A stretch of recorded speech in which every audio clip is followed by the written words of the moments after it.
નમસ્કાર, આપ જોઈ રહ્યા છો આપણું ગુજરાત અને હું છું કિશન તિવારી। સમાચારોની વિગતવાર વાત કરીએ તો કચ્છના આદિપુર સિણાઈ રોડ પર બેફામ કાર ચાલકનો વિડીયો વાયરલ થયો છે, જેમાં કાર ચાલક બેફામ રીતે વાહન ચલાવતો અને હાથમાં પિસ્તોલ સાથે વિડીયો બનાવ્યો હતો। રસ્તા પર બેફામ સ્પીડમાં કાર હંકારી જોખમી સ્ટન્ટ કર્યા હતા। સોશિયલ મીડિયામાં વિડીયો વાયરલ થયો છે।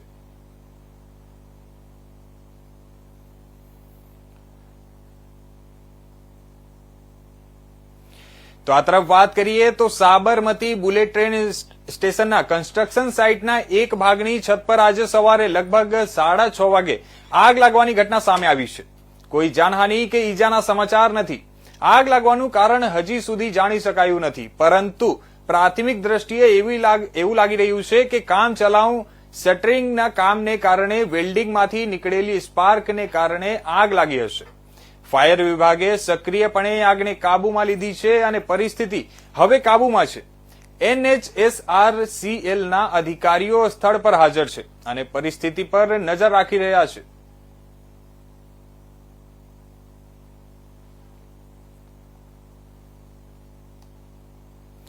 તો આ તરફ આપણે વાત કરીએ કચ્છની, તો કચ્છની લિગ્નાઇટ ખાનમાં સાઉથની ફિલ્મનું શૂટિંગ શરૂ થયું છે।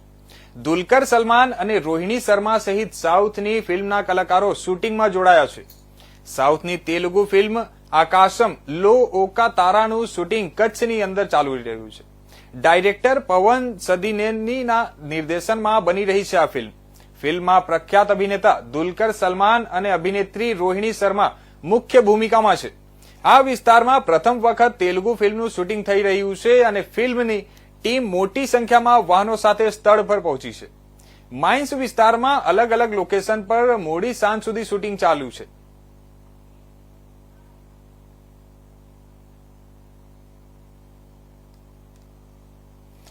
તો આ તરફ આપણે વાત કરીએ જૂનાગઢની, તો જૂનાગઢ પાદરિયા ગામનો એક બનાવ સામે આવ્યો છે, જેમાં સી ડિવિઝન પીઆઈ વત્સલ સાવજ પર હુમલાનો બનાવ બન્યો છે। લખન ચાવડા અને અજાણ્યા 8 ઇસમો વિરુદ્ધ ફરિયાદ નોંધાઈ છે, જે બુટલેગર લખન ચાવડાને પીઆઈ સાવજ પકડવા જતા ઝપાઝપી કરેલનો ફરિયાદમાં ઉલ્લેખ કરાયો છે। અન્ય 8 અજાણ્યા ઇસમોએ પણ પીઆઈ સાવજને ઢીંકા પાટું માર્યાનું ફરિયાદમાં ઉલ્લેખ છે। તાલુકા પોલીસે વધુ તપાસ હાથ ધરી છે।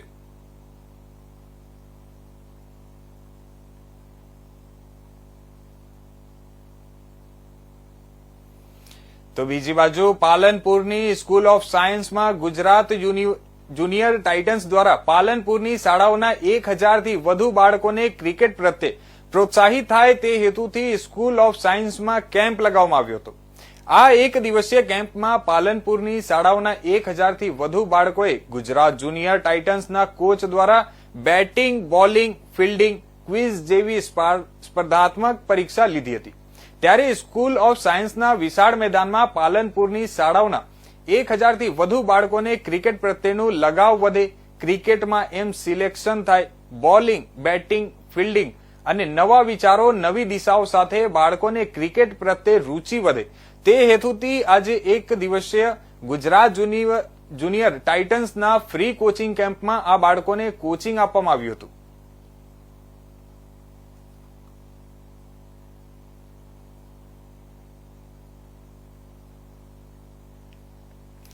તો બીજી બાજુ છાપીથી એક ટ્રેક્ટરની ટ્રોલીમાં બેસી મજૂરી અર્થે પાલનપુર આવી રહેલ ટોળી પાછળ બોલેરો ઘૂસી જતા અકસ્માત સર્જાયો હતો, જેમાં 2 વ્યક્તિના મોત નીપજ્યા હતા, તેમજ 3થી વધુને ઈજાઓ થતા પાલનપુરની સિવિલ હોસ્પિટલમાં સારવાર અર્થે ખસેડવામાં આવ્યા છે।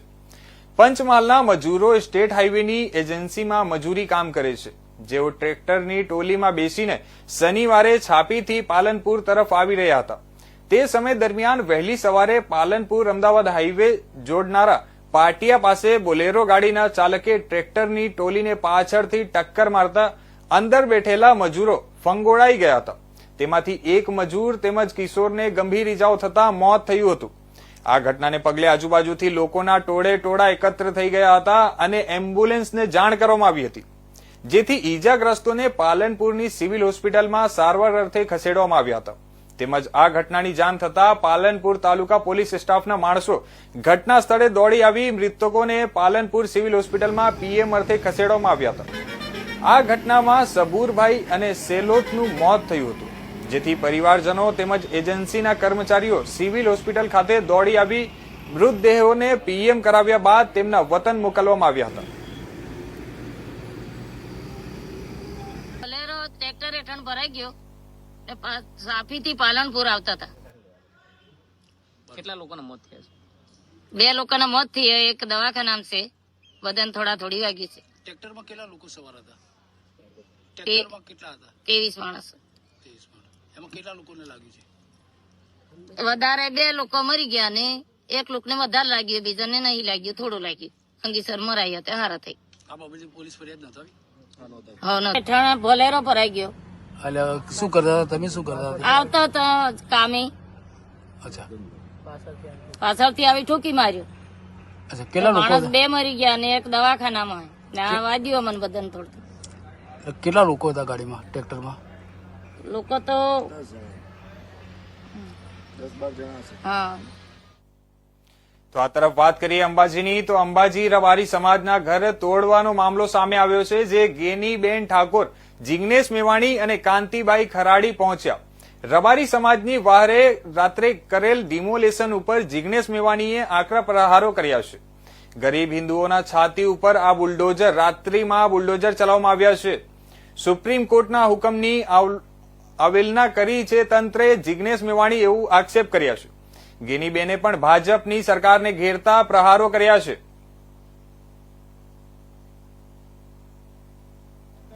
અંબાજી મુકામે કાંતિભાઈ ખરાડી, જિગ્નેશભાઈ, હું લાલજીભાઈ, અમારા કોંગ્રેસના સૌ આગેવાનો જે કોરિડોર બનાવવા માટે કરીને ગુજરાત સરકારે જે વર્ષોથી અહીંના તમામ સમાજના લોકો, ગરીબ લોકો એ પોતાના પરસેવાની કમાણીએ મકાન બનાવીને નાના મોટા મકાન બનાવી નાના મોટા ધંધા રોજગાર સાથે ગુજરાન ચલાવતા હતા. સરકાર કોઈ પણ ડેવલપિંગ કરે એમાં કોઈનો વાંધો ના હોય, પણ જયારે આઝાદી પહેલા આ લોકોના મકાન હોય ત્યારે તો આઝાદી પહેલા તો અને આઝાદી પછી તો કાયદો હતો કે ખેડે એની જમીન અને કબજો એનું મકાન.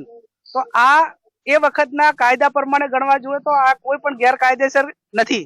આ એમની પોતાની માલિકીનો હક ગણાય અને માલિકીનો હક હોય ત્યારે એનું વેલ્યુશન ગણીને જે સ્થળમાં જે મકાન હોય કે આ મકાનનું વેલ્યુશન વર્તમાન સમયમાં આ પ્રમાણે થાય એ પ્રમાણે ગણીને એમને ચૂકવણું કર્યું હોત તો પણ કદાચ અમે પણ એમને સમજાવી અને પ્રયત્નો કરો.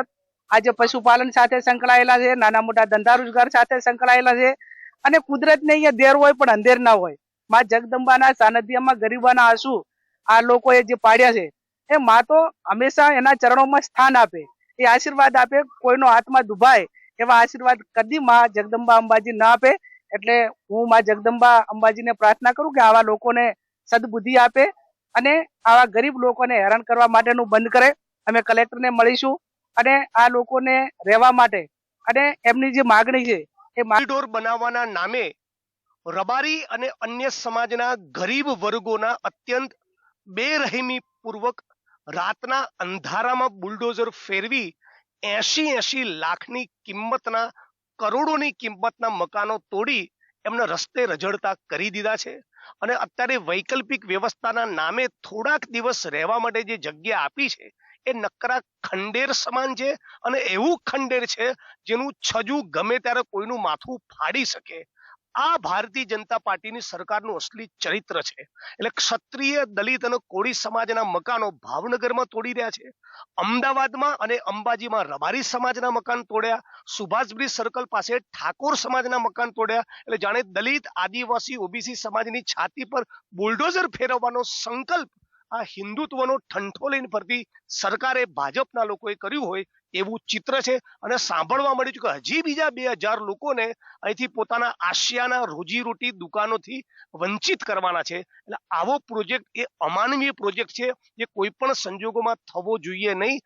અંબાજીના ધામમાં, પ્રાંગણમાં જે લોકો બેઠા છે એનો એકડો આ સરકાર ભૂંસી નાખવા માંગે છે. એની વિરુદ્ધમાં ગેનીબેન ઠાકોર, કાંતિભાઈ, સેવાદળના અધ્યક્ષ લાલજીબેન, અમે બધા સંકલ્પબદ્ધ છીએ કે યોગ્ય વૈકલ્પિક વ્યવસ્થા અને આત્મસન્માન ન મળે ત્યાં સુધી આ પ્રોજેક્ટ અમે થવા દેવાના નથી.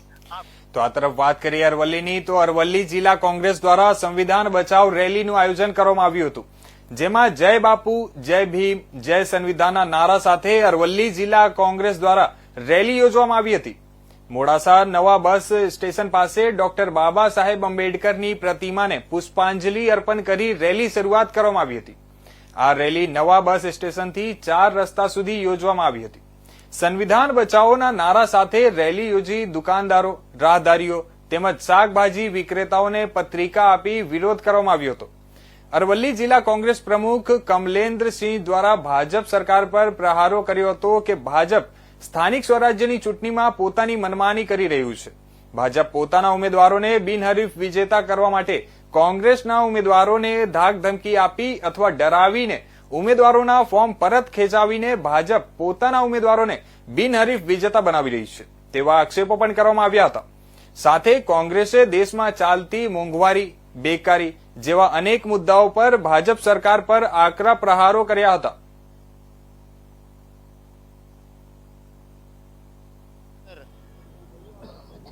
કોંગ્રેસ પાર્ટી દ્વારા દરેક જિલ્લા, પ્રદેશમાં અને તાલુકા મથકો પર જે પ્રમાણે આજે લોકશાહીની હત્યા થઈ રહી છે તે બાબતને લઈને અને સંવિધાન જ્યારે આ ભારતીય જનતા પાર્ટીના શાસકોની અંદર જ્યારે ખતરામાં મુકાઈ ગયું હોય એ પરિસ્થિતિનું જ્યારે દેશની અંદર નિર્માણ થયું છે ત્યારે ગુજરાત પ્રદેશ કોંગ્રેસના આદેશ અનુસાર આજરોજ અમે અરવલ્લી જિલ્લા કોંગ્રેસ દ્વારા મોડાસા ખાતે બજારની અંદર જે સંવિધાન બચાવો, દેશ બચાવો, જય બાપુ, જય ભીમ, જય સંવિધાનના નારા સાથે સમગ્ર કાર્યકરો સાથે આજે સંવિધાન બચાવવા માટે અને લોક જાગૃતિ માટે મોડાસા બજારની અંદર પત્રિકાનું વિતરણ કર્યું। સમય અને સંજોગો પ્રમાણે જોઈ રહ્યા છે જ્યારે આ દેશની અંદર લોકશાહી ખતમ થતી હોય તેમ જ્યારે આ સ્થાનિક સ્વરાજ્યની ચૂંટણીઓ અત્યારે ચાલી રહી છે, નગરપાલિકાની ચૂંટણીઓ ચાલી રહી છે, એ દરમિયાન તમે જોશો કે ભારતીય જનતા પાર્ટી પોતાના ઉમેદવારોને બિનહરીફ કરવા માટે કોંગ્રેસ પાર્ટીના ઉમેદવારોનું ધાક, ધમકી, જોર, જબરજસ્તી, લોભ, લાલચ, શ્યામદાનની નીતિ અપનાવી અને ફોર્મો રદ કરવા, ફોર્મો પાછા ખેંચાવા, જાણે કે એમની મનોવૃત્તિ જે પ્રકારની થઈ ગઈ છે કે આ દેશમાં લોકશાહી ખતમ થાય અને સરમુખ અત્યારશાહીનું શરૂઆત રહે અને અમે સત્તામાં ટકી રહીએ એમ લોકશાહીની હત્યા જે થઈ રહી છે ત્યારે કોંગ્રેસ પાર્ટી દ્વારા સંવિધાન બચાવો, દેશ બચાવો ના નારા સાથે લોક જાગૃતિના કાર્યક્રમના ભાગરૂપે સમગ્ર કોંગ્રેસ પાર્ટીના અમારા આગેવાનો સાથે આજે અઘોષિત જે કટોકટી જે જાહેરાત કરવામાં આવી છે સરકાર દ્વારા, દેશમાં આજે સંવિધાન 26મી જાન્યુઆરી 1950ના દિવસે ડૉક્ટર આંબેડકર સાહેબે જે સંવિધાન આપ્યું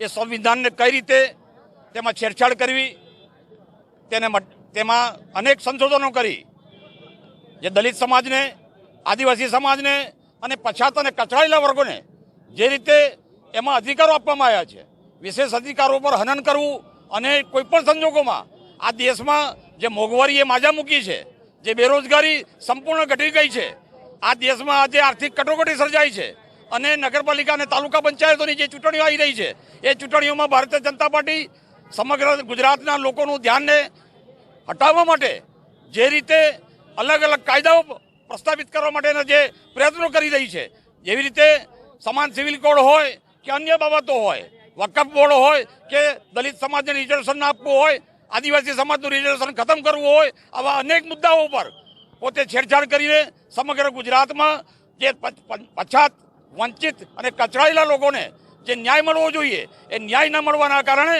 આજે પ્રદેશ કોંગ્રેસ સમિતિ દ્વારા, અરવલ્લી જિલ્લા કોંગ્રેસ સમિતિ દ્વારા આજે મોડાસામાં એક પ્રતિકાત્મક બાબા સાહેબ આંબેડકરની પ્રતિમાને ફુલાર કરીને અહીંયા 4 રસ્તા ઉપર એક યાત્રા કરી છે। આ યાત્રા કરવાનો મુખ્ય ઉદ્દેશ જે છે કે સમગ્ર ગુજરાતની જનતાને એક મેસેજ મળે કે આ દેશમાં જે ભારતીય જનતા પાર્ટી જે રીતે સંવિધાન સાથે છેડછાડ કરે છે તેની સામે પ્રચલિત અવાજ ઉભો કરે। દિલ્હીમાં આવેલા ચૂંટણી પરિણામ અંગે ગુજરાત કેબિનેટ મંત્રી મુળુભાઈ બેરાએ પ્રતિક્રિયા આપી છે। છેલ્લા 11 વર્ષથી કેન્દ્રમાં વડાપ્રધાન નરેન્દ્ર મોદી દ્વારા કરવામાં આવતી કામગીરીને દિલ્હીની પ્રજાએ આવકારી છે। દિલ્હીમાં ઝાડુને લોકોએ સાફ કરી મોદી નેતૃત્વ પર વિશ્વાસ મૂક્યો છે। उसमें उनका एक ही कारण है कि लास्ट जो 11 वर्ष से मुख्य वड़ा प्रधान श्री नरेंद्र भाई मोदी साहब ने जे रीते देश की सेवा की और गरीब, युवा और महिला, किसान को के लिए जो अभी बजट पेश किया और 11 साल में जो काम किया है वो बात सामने रख के गुजरात दिल्ली की जो जनता है उन्हें अभी समझाया है कि जो मुफ्त वाली बात है उन्होंने विश्वास नहीं किया। जे झाड़ू है उनको जाकर दिया है और मोदी साहब का सक्षम नेतृत्व देश में है, उनको समर्थन के लिए दिल्ली की जनताएं अभी जो परिणाम आप जो अपने सामने है देख रहा है, दिल्ली में बीजेपी भारतीय जनता पार्टी आगे बढ़ रही है। उनका एक ही कारण है, नरेंद्र भाई मोदी साहब का नेतृत्व है और उन्हें जो देश की जो जिस दृष्टि से सेवा की है उनके वजह से अभी जो दिल्ली में परिणाम आप जो दिख रहे हैं, बीजेपी आगे कुछ है, उनका एक ही कारण है कि केंद्र की सरकार और जहाँ जहाँ भी भारतीय जनता पार्टी की सरकार है वहाँ जो विकास का काम हुआ है और जो मजबूताई से हुआ है उनको देखकर अभी दिल्ली की प्रजा ने भी भारतीय जनता पार्टी में विश्वास करके नरेंद्र भाई का नेतृत्व को समर्थन करने के लिए ये परिणाम। સૌરાષ્ટ્રની સૌથી મોટી રાજકોટ સિવિલ હોસ્પિટલમાં મૂસકરાજના આતંકના સાથે સિવિલ તંત્રની ગંભીર બેદરકારીના દ્રશ્યો સામે આવ્યા હતા। હોસ્પિટલના કરોડો રૂપિયાના ખર્ચે બનેલ અદ્યતન PMSY બિલ્ડિંગમાં ઉંદર દર્દીઓના વાસણો ઉપર ફરતા હોવાના વિડીયો સામે આવ્યો હતો, જે બાદ તંત્રની બેદરકારી અંગેનો અહેવાલ મીડિયામાં પ્રસિદ્ધ થયા બાદ સિવિલ હોસ્પિટલ તંત્ર દોડતું થયું અને જે બાદ PMSY બિલ્ડિંગ ખાતે ઉંદર પકડવા માટે પાંજરા મૂકવામાં આવ્યા હતા। ત્યારે હાલ અત્યાર સુધી સિવિલ તંત્ર દ્વારા 40 જેટલા ઉંદર પકડવામાં આવ્યા છે। ઉંદર પકડવાની કામગીરી શરૂ કરવામાં આવી હતી। રાજકોટ સિવિલ હોસ્પિટલની નવી બિલ્ડિંગમાં ઉંદરોનો જે ત્રાસ જોવા મળ્યો હતો તેને લઈને અત્યારે સિવિલ તંત્ર હરકતમાં આવ્યું છે અને ઉંદર પકડની કામગીરી કરી રહ્યું છે। ત્યારે આપણી સાથે રાજકોટ સિવિલ મેડિકલ ઓફિસર જે હોસ્પિટલના તેમની સાથે વાત કરી। સર, શું કહેશો, અત્યારે ઉંદર પકડની કામગીરી પૂરજોશમાં ચાલુ કરવામાં આવી છે વિડીયો બાદ? ગઈકાલે અમે ઝુંબેશ ચાલુ કરી દીધેલી હતી। દરેક વોર્ડની અંદર પાંજરા મૂકેલા છે। PMSY બિલ્ડિંગની અંદર અમે એક સાથે 30 પાંજરા મૂકેલા હતા। ગઈકાલે 40 કરતા વધુ ઉંદરો પકડાયેલા હતા। એ જ આજે ફરી પાછા 10-15 કરતા વધારે ઉંદરો પકડાયેલા છે, જેને અમે સહી સલામત રીતે શહેરની બહાર છોડી રહ્યા છીએ અને ભવિષ્યમાં પણ આ પ્રકારનો ઉપદ્રવ ન થાય એના માટે અમે એજન્સીને 1 મહિના પહેલા જ વર્ક ઓર્ડર આપી દીધેલો છે। એજન્સી વહેલામાં વહેલી તકે એનો કામ શરૂ કરશે અને ભવિષ્યમાં માત્ર ઉંદર જ નહીં, ઉદય અને વંદા અને બીજા કોઈ પણ પ્રકારના આ ઉપદ્રવ ન ફેલાય એના માટે એજન્સીને અમે તાકીદ કરેલી છે અને વહેલા વહેલી તકે કામ શરૂ કરી દીધું। અત્યારે શું કામગીરી શરૂ કરવામાં છે? કારણ કે દર્દીઓ પણ અહીંયા સૂતા હોય છે, ત્યારે ગઈકાલનો પણ એક વિડીયો આવ્યો છે સામે, એમાં પણ ઉંદરો જે છે તે આટા જ મારતા હોય છે। તો કામગીરી કરી છે તો કેમ ઉંદર આટા મારે છે? ભૂગર્ભ ગટરમાંથી આપણે ઉંદરને આવતા રોકી શકતા નથી, જેને લીધે ઉંદરોનો સતત પ્રવાહ ચાલુ રહે છે। પણ અમે ગઈકાલથી જ ઘનિષ્ઠ જે કઈ જગ્યાએ જોવા મળે ત્યાં પાંજરા મૂકી અને ઉંદરોને પકડવાનું પ્રક્રિયા ચાલુ કરી દીધેલ છે। ત્યાર પછી કોઈ પણ પ્રકારની બોર્ડમાંથી ફરિયાદો આવેલ નથી। કોઈ પણ પ્રકાર। સર, કેટલા દિવસમાં આ કામગીરી પૂર્ણ થશે? ને રાજકોટનું જે અદ્યતન બિલ્ડિંગ છે સિવિલ હોસ્પિટલનું, જે કરોડ રૂપિયાના ખર્ચે બનાવ્યું છે, અદ્યતન સાધન સામગ્રી છે, તો એ આ બિલ્ડિંગને ઉંદરોમાંથી મુક્તિ ક્યારે મળશે? ઉંદરોમાંથી મુક્તિનો સવાલ જ નથી। અમે છેલ્લો ઉંદર હશે અથવા તો બધા ઉંદર પકડાઈ ગયા પછી પણ પાંજરાની પ્રવૃત્તિઓ ચાલુ જ રાખશું કે જેથી એકાદ ઉંદર પણ અંદર ભૂગર્ભ ગટરમાંથી પ્રવેશ કરે તો એ પકડાઈ જાય। એટલે આ પ્રવૃત્તિઓ ચાલુ જ રહેશે, બંધ કરવામાં નહીં આવે। પેસ્ટિસાઇડનું જેવું કામ ચાલુ થઈ જશે પછી હું માનું છું ત્યાં સુધી કોઈ પણ પ્રકારના આવા જીવજંતુઓ અંદર પ્રવેશ કરશે નહીં। બિલ્ડિંગ અને કેમ્પસ જીવજંતુ મુક્ત થઈ જશે। સર, જે કંપનીને કામ આપવામાં આવ્યું હતું તે કઈ કંપની હતી અને હવે તેના ઉપર કેવા પગલાં લેવામાં આવશે? એ ગુજરાતમાંથી અપાયેલી કોન્ટ્રાક્ટ છે, ઓલ ઓવર ગુજરાતમાં એનો કોન્ટ્રાક્ટ છે। ગયા મહિને જ અમે એમને કોન્ટ્રાક્ટમાં આપી દીધેલો હતો। કંપનીએ અમને પ્રોમિસ કર્યું છે કે વહેલા વહેલી તકે અઠવાડિયા 10 દિવસની અંદર એ પોતાનું કામ શરૂ કરી દેશે અને આ રીતે આખું વર્ક પૂરું થઈ જશે। અત્યારે જે કામગીરી કરવામાં આવી છે એ કંપની તરફથી કરે છે કે સિવિલ તંત્ર કરે છે? નહીં, અત્યારે અમે સિવિલ તંત્ર તરફથી કામગીરી કરી રહ્યા છીએ। તો હજી સુધી કંપનીને જાણ થઈ છે કે નથી? કંપનીને જાણ કરી દીધી, લેખિત જાણ કરી દીધી છે અને ઉચ્ચ અધિકારીને પણ અમે જાણ કરી દીધેલી છે। કંપનીએ અમને પ્રોમિસ કર્યું છે કે એ વહેલા વહેલી તકે અહીંયા કામ શરૂ કરી દેશે।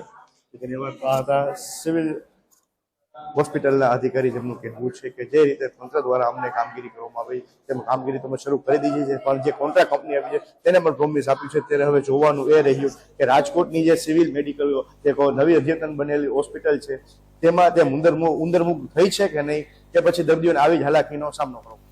તો આ તરફ વાત કરીએ આપણે જૂનાગઢની, તો ચોરવાડ નગરપાલિકાની ચૂંટણીને લઈ પોલીસ વિભાગ દ્વારા કાયદો વ્યવસ્થા જળવાઈ રહે તેને અનુલક્ષીને ફૂડ પેટ્રોલિંગ હાથ ધરાયું છે. ચોરવાડ શહેરના જુદા જુદા વિસ્તારોમાં પોલીસ દ્વારા પરેડ કરી પેટ્રોલિંગ હાથ ધરાયું હતું.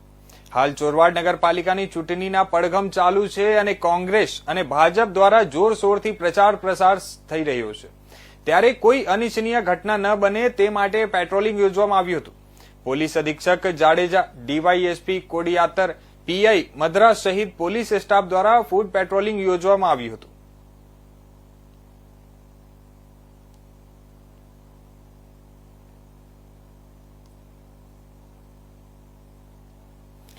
થાન નગરપાલિકાની ચૂંટણી પહેલા સિરામિક ઉદ્યોગકારોને નારાજગી વ્યક્ત કરી છે. રોડ રસ્તાની સુવિધા આપવામાં પણ પાલિકા નિસફળ થઈ ગઈ છે. રોડ રસ્તાની સુવિધાઓ ન મળતા પાકો તૈયાર થયેલો માલ ટ્રાન્સપોર્ટેશનને દરમિયાન તૂટી જાય છે અને દર વર્ષે કરોડોનું નુકસાન થાય છે. પીવાનું પાણી ઉદ્યોગોને નથી મળતું એટલે એક ઉદ્યોગ દીઠ સરેરાશ 2 લાખનું વેચાતું પાણી લેવા ઉદ્યોગકારો મજબૂર બન્યા છે. જે 16 તારીખે થાન નગરપાલિકાની ચૂંટણી અંગે મતદાન યોજાશે, જેમાં ઉદ્યોગકારોમાં નારાજગીની અસર વર્તાશે. થવાની છે. થાનગઢ સિરામિકની ખાસ એક ઉદ્યોગપતિ તરીકે મારી માંગણી છે કે થાનગઢની અંદર એક સિરામિક વાળાને દર મહિને 1.5 થી 2 લાખ રૂપિયાનું પાણી અમારે બહારથી વેચાતું લેવું પડે છે. તો અમને મીઠું પાણીની વ્યવસ્થા કરી દે, રોડ સારા કરી દે, રસ્તા, લાઇટ એવું અમને કરી દે તો અમારો સિરામિક ઉદ્યોગને જે દર નગરપાલિકાની ચૂંટણી યોજવા જઈ રહી છે ત્યારે એક ઉદ્યોગપતિ તરીકે અપેક્ષા રાખું છું કે અમારે બાયપાસ રોડની ખાસ જરૂર છે. કારણ કે ટ્રાફિક ધીમે ધીમે દિવસે ને દિવસે ભયંકર ટ્રાફિક થતું જાય છે અને બાયપાસ રોડ મળે તો ટ્રાફિકને ઘણી બધી રાહત ઉદ્યોગકારોને મળે એવું છે. ઉદ્યોગકારો રાજકોટથી અપડાઉન કરતા હોય છે. મોટા ભાગના રાજકોટથી અપડાઉનમાં એમનો કિંમતી ડેઇલી ટ્રાફિકના લીધે 1 થી 1.5 કલાકનો સમય બગડે છે. સાથે સાથે વાંકાનેર અને મોરબી સિરામિક ઉદ્યોગ કનેક્ટેડ છે.